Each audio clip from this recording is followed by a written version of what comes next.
ngayon guys, i-react natin si Sir Vince. Sabi ni Sir Vince, dito I'm so proud of myself. Siyempre naman, kahit sino naman, proud tayo sa sarili natin. Sa mga achievement na nagawa natin. Siyempre, lahat ng bagay nakukuha natin dahil siyempre may maganda tayong trabaho. Yung alam mo na yun, yung kahit hindi naman natin lahat nakukuha tulad ng iba. Pero minsan lang talaga yung may nakakakuha ng mga achievement na ganyan like Sir Vince. Kaya proud na proud talaga si Sir Vince sa sarili niya. Diba?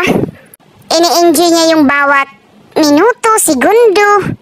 Diba? Kasi ganun pag successful na tao. Oh, successful naman talaga tong si Sir Vince. Kaya nga yung iba minsan sabi nila na si Sir Vince tinutularan nila kasi alam mo yun, yung linya niya is walang gusot. Talagang tama-tama lang para sa kanya yung nagawa niya. Diba? Kaya nga ang sabi ni Sir Vince, hindi siya superhero. Pero para sa kanya, magiging proud talaga tayo. Even tayo, magiging proud tayo sa sarili natin. Kahit maliit lang yung achievement na nagawa natin, magiging proud pa rin tayo. Kasi si Sir Vince talagang level up yung achievement na nagawa niya, di ba?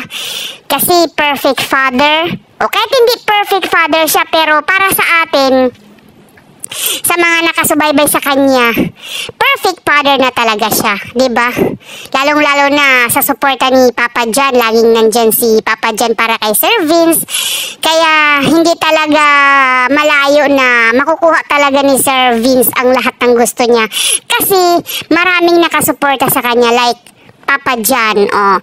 Lalong-lalo na kahit baby pa sila Amara at saka si Tali, yan magiging inspirasyon talaga nila. Kaya lahat gagawin ni Sir Vince para, alam mo, sa magandang kinabukasan. Lalong-lalo sa mga anak niya. Okay? So, yun lang po yung update natin kay Sir Vince. Quick reaction lang natin kay Sir Vince. Okay, bye. Love you.